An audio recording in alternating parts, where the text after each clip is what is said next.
Ladies and gentlemen, my name is Tony and live here on the Tony Onying Show. I know it's been long since I hosted this show, but today it's a bit different. As you can see the background of the Titos, the Tony Onying Show, we can see nature, what nature is doing, and we just thought of one day outside the studio. So someone interesting is going to be joining me shortly in the studio. I don't know whether she had already arrived, but you see this is nature. Sometimes you have to struggle to look for people. A lady that has been for the longest time interviewing me in the studio. Hey, she's right here. Hi, Gloria, how are you? I'm okay. How are you, Tony? Good. How does it feel like being here? It's a very interesting environment. Very interesting. Yeah, So, interesting. Okay, bringing the Titos show outside the studio feels interesting. It's really interesting because I believe I'm going to talk when I'm looking around. Hope it's okay. Okay. Because, I'm really happy to be Wow. in this That's background. that's a motivation we try to drive here. Now, tell me something. Up here, up the hill. Of course, those of you who are out there, you can't tell we're out on a hill. But Gloria here has an interesting story to share with you. How was your trip to the hill? My trip to the hill. First of all, you can't drive on a hill. That's a very, very interesting bit. Okay. So I had to climb. You did the Trust climbing. me, I did a climbing. I was almost crawling down. So And one thing really you didn't do, you did not carry water for yourself. How did you quench the thirst? I didn't expect it to be like this, but because it was more interesting, I had to keep on. I didn't Keep on doing what? I had to keep on moving. Okay, that's a really nice one. So, guys, as you can see, our background here, of course, I hope you guys can see it properly. These are plants. How do they call this? My local language, I'm not a farmer, but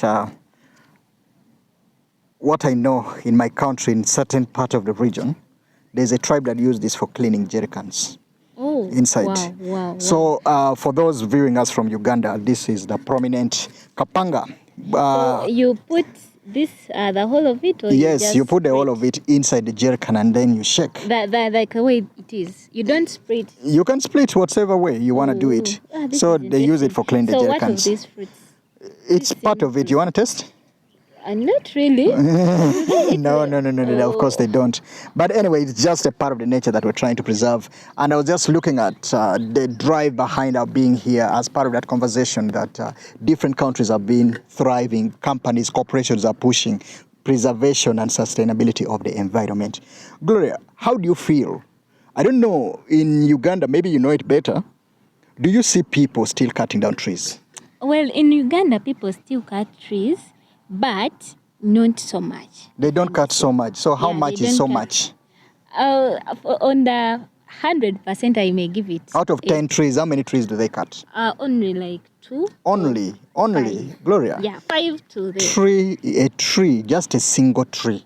It's like you have 12 you are saying yes, out of 10. the 10 trees. Meaning. How many are they cutting per day? Out of 10? Out of 10, Yes. they cut like 5. They cut like 5. Yeah. Do you know what impact it is to the environment? Yeah, I really know, because when they cut those trees, we can end up not having rain. What is interesting is you said only 5. That means it's okay. You see, what we need to do here is this. Looking at the environment, when we are cutting down trees, just cutting down a tree, consider it in this perspective. You have 12 children, Okay. and they are kidnapping one. How do you feel? Of course, you can't. I myself, I can't really feel good. The environment in the house will be different. The environment in the house will be different, and there will be Something is missing. Like something is missing exactly, and you won't feel comfortable like how you've been with that. So what would be your advice member. in terms of those 5 trees that they're cutting every day? My advice would be like people should stop cutting trees so that we can at least keep our environment beautiful, like how you see this. Gloria, when you look at the structure of the developing countries, they cannot afford the modern cooking modules. We talk about using gas. Yeah. But now these trees, they're using it as a source of firewood or probably charcoal to do the cooking. So Do you think it is actually possible to stop these guys from cutting the trees? Well, I understand, but you see, when they are cutting those trees, there's a possibility of planting others. There's a possibility of planting others. Yeah, planting How can others. we convert the possibilities into realities? As you cut those ones that are already grown, or you're going to use them for construction, you should be putting other measures or ways of bringing up or growing other trees, so you don't have to leave the environment open. So the issue here is, how do we make sure that we promote the planting of the trees?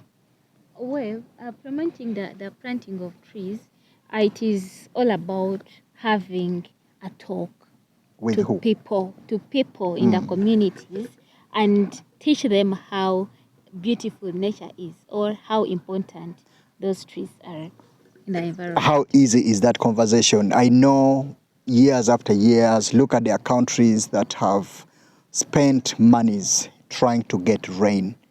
In your country, Uganda, you are having rain almost every fortnight. Do you see possibilities of this rain stopping at some point? I cannot tell that there are possibilities of other Gloria, rain no. stopping. Let's be honest here. Yes, I'm very honest, No. because I'm talking from They are how cutting I trees understand. every day. They are cutting trees every day. But trust me, Tony, other communities, you may be seeing this in this certain community, they are really cutting trees, but in another community, No, I don't agree with you on that note. I don't agree. Planting. Let me tell you something. Let me just be honest. When you look at the north, a northern part of the country has been very dry. Recently, I was watching some clips on video, and people were being stopped from transporting the trees, meaning there is a permission they are supposed to receive in order to cut the trees. That means there's a directive that exists. I don't want to quote a law because I'm not pretty sure about that. Yeah. When you look at the west, right now it's a bit green. Look at those hills. Probably we can get rain for some time. But if you remember your science very well, I'll be honest with you, destruction of trees, Gloria, there should be no compromise on it. If you look at, I'll tell you, recently we hosted a friend from another country who told me they have not had trees for 3 months. Sorry, they have not had, not trees, I mean, rain for 3 months. Oh. Now, when you look at that country, from a certain perspective of development, they have skyscrapers, they have good roads, they have everything. But you know why they don't have food? Because they cut down the trees and build houses for offices so that they are rented. Okay. Their toilets need water to run. Any single tree that you're running is impacting a cloud formation. That's one thing we need to appreciate. So, at one point I took a flight. I was coming to Uganda. When I left that country in the night, the whole city was full of lights. When I arrived with my friend made a joke and said, look, that is Uganda, very dark. I told the friend, look, you're missing a point. Uganda is dark because what you're seeing is vegetation. Yeah. You are not seeing vegetation on your side because you destroyed them out. So what's happening right now? Much as in Uganda we say that these countries have a very good standard of living, there's one thing. Standard of living is not told by the nature of the good roads you have or how many tall buildings you have. It is how efficiently your toilets are running. It is how efficiently the farmers in the villages have rain to grow crops. Because if these farmers in the villages do not have rain, it means that farming will be left for the rich who can afford mechanized systems of growing crops. So what will the life of the ordinary man in the village be? They will have to come to town to buy food. What will that be? It will be an impact on food security. Yeah. What it implies is that anybody cutting a tree must show us that there is evidence that they are already having a place they are planting the trees. Otherwise, that sensitization will not work. You know, today we are lucky here that we can have rain today and tomorrow. But I tell you one thing, it's very possible for that rain to go. So my plea to you still is, what do you think, if you are now a proponent of nature and conservation of the environment, what do you think as the youth we need to do? How can we stand up and push for this conservation of our environment? Today we have it, tomorrow we shall not have it. And that's what nature calls sustainability. Consume today, but do not affect the generation of our children of tomorrow from being able to get the rain. Let us not wait at the time when we write for them in the book that once upon a time, there was rain in this country almost every month. Today, what happened? They watch it as though it's a documentary. How do we ensure that we stop making this look a documentary but a reality, that we protect this environment? I wish we could just take maybe one day in the Tony Onying show, let's just take a point of this entire environment. Let the world watch how beautiful this nature is, so that whoever is seated out there cutting the trees, let them think twice. I'll still get back to you, Gloria. You're a psychologist. How do you make sure that we still have that charcoal? I know we don't want the charcoal because they have to cut trees to get the charcoal. So what do you think is a realistic way, alternative means that we can have food at home without having to use firewood in the name of protecting the environment? Well, having food at home without using firewood, of course, we can use electricity, we can use gas, but it's not like everyone. No. Village cannot use gas. Yeah, that's a point I'm coming to. Yes, please. Because not everyone can afford gas, not everyone can afford electricity, and besides, some people in the villages or our parents don't really like using those electric stuff for cooking. Of which They don't like or they don't have. They don't have, and the good percentage of them they don't like, because if you go back to the village, it comes as the way how you've grown or the way how your parents have raised you. They want you to be natural. They want you to be natural. Yeah, That's an interesting point. They raise in a natural way or the natural environment. So at some point you find what is the natural environment here? Environment where there's no electricity. Environment, yeah.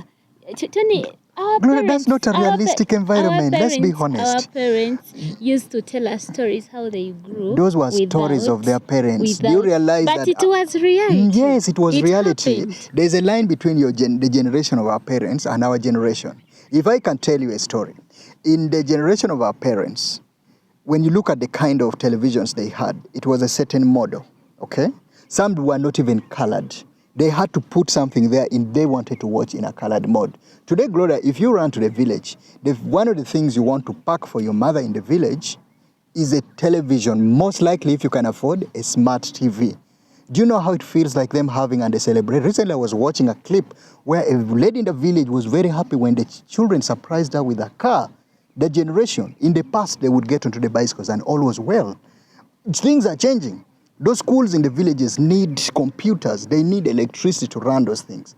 But if we are going to say that let's set it here, even this city where you are, once upon a time was a village. What does it imply? That the transformation is real and it should not live in a community outside. Otherwise, if we say that now they don't need gas, they don't like electricity, do you know what it's going to be? It's going to impact our fight on the environment, because these villagers will continue cutting the trees and they will not understand the message behind. Today we live in almost 3 generations. The generation of our parents, but remember, even the generation of our parents, there were those that were a bit different, relatively different. Then the generation of you and me, we are different. Right now we are in a hill having this video. How sure are you this video is not going to be watched in the village? A phone that has to be charged by electricity.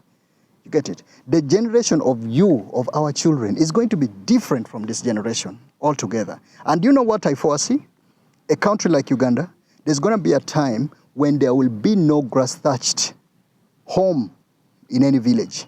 There will be only what we call mabatis, iron sheets, permanent structures. These permanent structures need water. We are not going to have latrines. We shall have toilets at some point. When you look at other countries, that is what is happening. I'm not trying to compare us, but Gloria, to protect the environment, we need to accept that the community is one. I don't know whether that's very true. That's very true. The community is one, but we have to look at it in at least a very good perspective way. Which is what? We let, as you're saying, the village is okay having electricity and stuff, but they still need charcoal, they still need firewood. So for me, what I argue our viewers to do is, at least as they are cutting trees, they look for other ways on planting other trees. As they are growing, as they are using those other trees for construction and stuff, at least they be growing others or planting others. There is this thing about conversion of waste into energy. You've seen those trucks that collect waste. You realize these things are recycled into energy. You've seen that kind of a thing that looks like charcoal. Yeah. Now that's the conservation. When you look at the rubbish that they collect from the homes every day, that rubbish can be recycled into energy, which will be used for cooking at home. First and foremost, they do not have smoke. Secondly, they are more sustainable. You using a pack of of charcoal in the charcoal stove, you may have to add it like 4 or 5 times, yet the other one you can put one and cook your beans. This is the kind of energy means that we need to push to the villages and we think about them. But if we leave them to these parties here and they say that, hey, there's a line between the community and the villages, then there's a line in the community of town, it's going to take us a very long time to make that change. It's going to take us a long time, I understand. But then we need to bring the communication. At least we teach people on how they can keep on. Now we are talking. Now we are talking. So the point is, I'm happy that I've now brought you to the same page. So how do we make sure that that actually is pushed to the villages there? How do we sensitize them as the youth? As the youth, or how we can sensitize those people in the villages, at least we can have leaders talk about that, because you realize most people listen more to leaders than the individuals. Than the commoners. Yeah, than the commoners. So once a leader opens up and say, hey, we need to do this and this about the environment so that we can keep our trees. What kind of leaders are these we are looking at? Are we looking at the members of parliament? Are we looking at the local councils? We have chairpersons in the villages. We have chairpersons, and on the team of the chairpersons, they have the committees, and of which on those committees you find they have the youth on those committees. Mm-hmm. Like I can give an example of myself. In our village, I was the chairperson. So meaning, how many trees did you plant? By that time, before leaving the village, we had no issues with trees, because we would plant our trees. They had not yet started cutting them. So they're not started cutting trees. You grew in a place where the trees were permanent. I may not say they were permanent, because people are using them for construction and firewood, but they were planting more, because in average, I can say they have land. They have land, yeah, so, and the trees are there. No one can enter the land. The land is protected. No one will enter there. I'm not saying no one will enter there. Get me well, Tony. I'm saying they will plant more trees as they cut. Are they planting or they will plant? They used to plant by that time, but now the environment, like you discussed, or like you said, the environment keeps on changing. It keeps on changing. Yeah, so now they have cut the trees. The trees have been cut. Yeah, meaning they have to have that talk to the Do you community. have forest in your village? Yes, please, we have. Green? We have very green forest in our village. You okay? Yeah. That's wonderful. Okay, now this is my thinking. Looking at the role of the youth, my take is that the youth are the most influential partners of the community. Yeah. They are actually stronger than the local councils if they are not youth. They are stronger than the members of parliament if they are not youth. Additionally, they are the majority of the people here, the youth and the women. Yeah. What that implies is that if we have 50 youth gathered around, each of them holding a tree to plant and send a message, things will change. That implies that if the old people see the youth around, they are not going to cut the trees. They are instead going to get into conversation and say, hey, so ladies and gentlemen, what do we do different? How are we going to get charcoal? Then they're going to say, hey, look, in your community you're growing, you have cows. These cows have wastes. That waste can be converted. In your community, you have crops. When you eat them, there's going to be fertilizer. There's going to be additional waste that will be obtained from that. We all visit the lavatory. We all use the washrooms at one point. These things are going to be collected. Yeah. It is that sensitization exercise that's going to make the community real change, because I assure you and our viewers that the art of preserving the community is on the mindset. Accepting that alternatives exist. Accepting that innovation is key to this whole journey. Accepting that everybody has a role to play. Just like the Tony Onying Show has the role to play and bring you up to the hills here. Even the community outside there watching us today, as we talk, we ask you to do one thing. Pick a tree, go and plant in the neighborhood. Whether you're going to die tomorrow, let that tree be in commemoration of you. Yeah. Let us have trees identifying. If you have 5 kids in the home, let there be a tree for each child. Then when this child grows, let the child be there to say, I'm going to protect my tree. Yeah. Whenever they're sweeping the compound, they are feeding their tree, they are gathering plants near the tree. They're saying, I want my tree to grow straight. By doing that, the child will grow one tree, and tomorrow will say, hey, I want now to grow 5 trees. I want to see the way they look when they are many. At the end of the day, every family, just like they have livestock, they're going to have trees. Impression. The community will be green, there will be rain, crops will grow happily, healthy, and everything will be different. Gloria, do you believe we can transform the community? Yeah, I really believe, Tony. Oh, wow. The community can be transformed. Okay, thank you very much. Okay, so Gloria, what do you have to tell our youth now that I have converted you onto an advocate for the community? What message do you have? What I can leave for our viewers is that let's keep our environment and keep our nature.